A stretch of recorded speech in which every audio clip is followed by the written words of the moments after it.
Bir dənə qayda deyirəm sizə, eşidin, mövzudan da kənarlaşmayın çox. Bir adamı gördünüz ki, çox yaxşı iş görür, düzdür? Çox yaxşı insandır, düzdür? Sənin gözünün qabağında özü çox olub. Hər gün bir dənə ondan yaxşılıq görmüsən. Sən ona qarşı pislik eləsən, bir də onu tanımayan ona qarşı pislik eləsən, sənə Allah elə bir cəza verər ki, ona o qədər verməz. Bu ədalətsizlik deyil. Deyər ona görə vermədim. O bilmir daha bu qədərdir. Sən ki görürdün bu qədərdir. Niyə buna bu qədər zülm elədin? Gəl sənə bir dənə bəla verim ki, altından çıxa bilməsən. Bu qaydadır. Onu yazın, saxlayın. Allahın sirəsidir. Sünnəsidir. Başa düşürsən.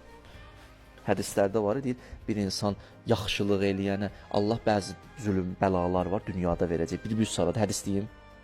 Deyir, o kəsdir ki, bir nəfər ona yaxşılıq eləyib, bu yaxşılığın müqabilində pislik eləyir. Bir buna yaxşılıq eləməyib, pislik eləyir. Bir də yox, bu yaxşılıq eləyənə pislik eləyir. Bu, bunun əlini gətirib, belə deyək də, bir istiqamət verib, bir yerlərə çatdırıb, bu indi buna quyu qazır. Bunun bəlası dünyada deyə axirətini saxlayın. Qardaş, bu səni əlindən tutub, baxın. Sən yerdən qaldır, bax. Demirəm, da nə batildir də onu qəbul elə, söz onda deyil. Da onu quyu qazma da, sənə Allah bəla verəcək dünyada. Buna arxayın ol.